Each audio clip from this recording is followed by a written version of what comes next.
On va continuer maintenant la troisième partie du On document va voir 2, c'est le aujourd'hui contrôle, de réflexe. le contrôle de l'action réflexe par les centres supérieurs, c'est-à-dire par les cerveaux.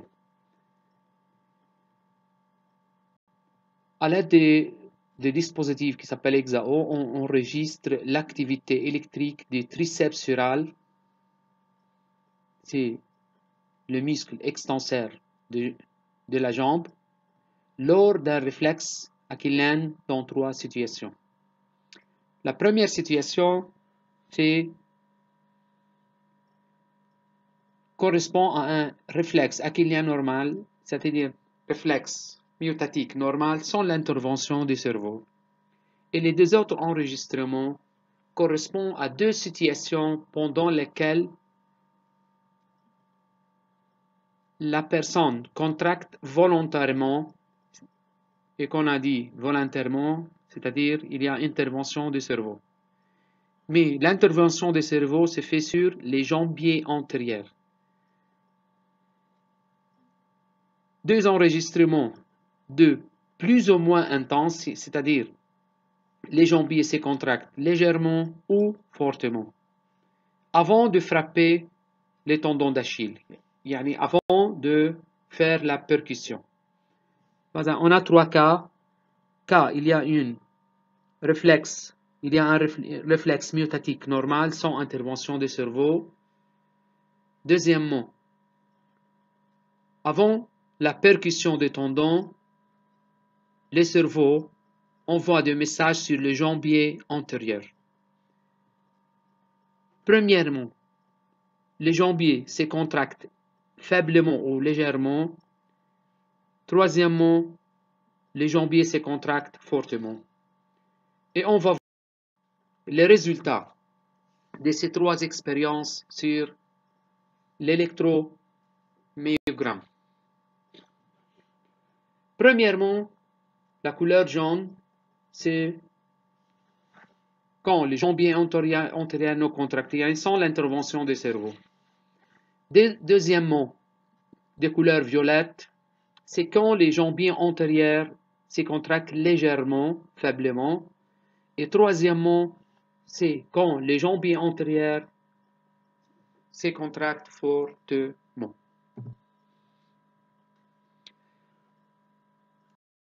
On va interpréter ces trois résultats afin de déduire le rôle du centre nerveux. Premièrement, dans le cas où le centre nerveux supérieur n'interfère pas, c'est-à-dire les jambiers antérieurs n'est pas contracté, les jambiers a montré le triceps sural, si c'est faux, le triceps sural montre une amplitude très élevée qui est à peu près égale 7 millivolts. C'est le premier cas où le réflexe myotatique est normal sans l'intervention du cerveau. Deuxième cas, quand le cerveau interfère légèrement, les jambiers antérieurs se contractent légèrement. On va voir qu'il y a une diminution de l'amplitude de 7, par exemple, 7 jusqu'à 3. De même, quand les jambiers antérieurs contractent fortement, l'amplitude de la contraction de triceps sural est presque nulle. Qu'est-ce que signifie ça? Cela signifie que l'intervention du cerveau a diminué la contraction du muscle fléchisseur, du muscle extenseur lié triceps sural. Cela montre que l'intervention du cerveau modulé ou inhiber totalement l'activité de réflexe. Ça va? C'est clair? l'intervention légère du cerveau,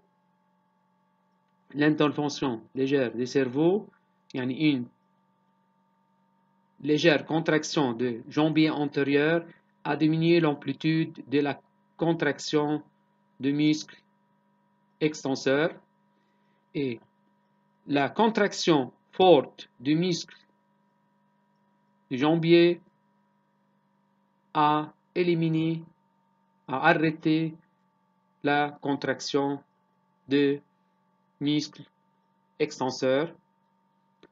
On peut conclure donc que les centres nerveux supérieurs cerveau peut contrôler les actions de réflexe.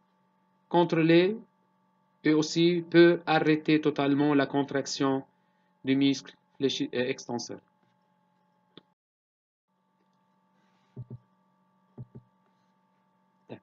Dans le troisième cas, où les jambiers antérieurs est fortement contracté, on a le même procédure.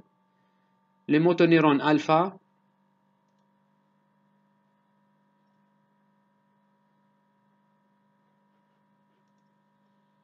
reçoit aussi deux messages, une excitateur de neurones sensitifs et l'autre inhibiteur, mais qui est plus forte que le premier message. Aussi, les motoneurones alpha intègrent ces deux messages en effectuant la sommation spatiale, et les résultats se traduisent par une amplitude négligeable, c'est-à-dire le résultat de la sommation, le message excitateur est plus fort que le message inhibiteur qui provient du cerveau. C'est pour cela, dans ce cas, les centres nerveux arrêtent totalement la contraction de muscle. Pour mieux comprendre les rôles du centre nerveux sur le contrôle des réflexes myotatiques, on va étudier cette expérience. On a 4 oscilloscopes reliés, premièrement O1 sur la fibre sensitive, OD, fibre sensitive qui provient du muscle extenseur, oscilloscope 2 relié à la fibre nerveuse motrice ici de l'encéphale. Oscilloscope 3, c'est les neurones moteurs reliés au muscle extenseur, et O4, les neurones moteurs reliés au muscle fléchisseur lié jambier. Dans le premier cas, on a l'oscilloscope 1 lié au neuron sensitif, la percussion donne un train de potentiel d'action. L'oscilloscope 2, dans le premier cas, il n'y a pas d'intervention de l'encéphale, pas de potentiel d'action qui provient de l'encéphale.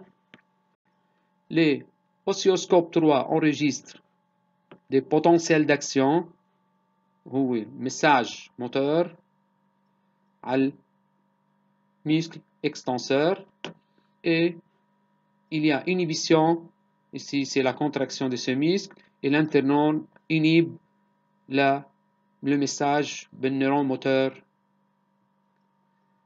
du muscle jambier. C'est le réflexe myotatique normal, sans intervention du cerveau. En cas d'intervention légère de l'encéphale, qu'enregistre chaque oscilloscope. Toujours, on a dans la fibre 1, oscilloscope 1, toujours il y a une percussion de même intensité. L'oscilloscope D, l'intervention du cerveau légère, donne des potentiels d'action. Quels sont ces résultats sur les autres neurones, sur les deux autres neurones moteurs? S'il y a un message faible,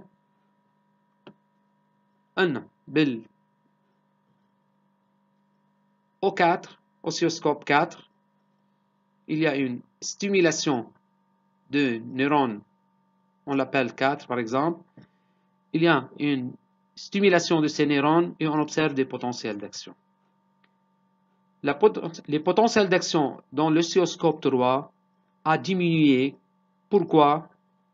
Car ces neurones reçoivent un message excitateur des neurones sensitifs et un message inhibiteur de l'interneuron qui provient du message qui provient de l'encéphale.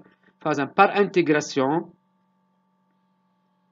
le résultat, c'est une contraction de muscle, mais c'est une contraction faible. Les potentiels d'action diminuent de 3 à 1. Troisièmement, cas où l'encéphale, l'intervention de message conduit à une contraction forte des jambiers, que se passe-t-il? Toujours, on a la même intensité de stimulation de percussion. Oscilloscope 2 enregistre plus de potentiel d'action, la fréquence est plus forte car on a d'ondes de ordre plus intense. Le muscle, le neuron moteur de muscle de jambier, quand même la fréquence de potentiel d'action est plus grande. La stimulation du cerveau est plus grande. Quels sont ces résultats sur le motoneuron 3? Dans l'oscilloscope 3, le motoneuron 3, il n'y a pas de potentiel d'action. Pourquoi il n'y a pas de potentiel d'action dans l'oscilloscope 3? Comme on a dit que les motoneurones alpha reçoivent deux messages excitateurs et inhibiteurs, et comme l'action de PPSI plus grand que PPSA, il arrête totalement la production de réponse, faisant on n'obtient pas de potentiel d'action dans l'oscilloscope 3. C'est une question de l'exploitation qui expliquait le rôle d'un neurone moteur alpha du triceps chiral durant le réflexe achillien dans chaque situation. Dans la première situation, comme on a dit, il n'y a pas d'intervention de l'encéphale. Par exemple, les motoneurones alpha reçoivent seulement un message excitateur des neurones afférentes et il y a un potentiel d'action qui se propage vers le muscle extenseur et il y a une contraction de ce muscle. Dans les cas où le jambier antérieur est légèrement contracté, il y a une faible intervention de l'encéphale, les motoneurons alpha reçoivent deux messages, l'un excitateur PPSE qui provient du neurone afférent et l'autre inhibiteur qui provient du centre supérieur.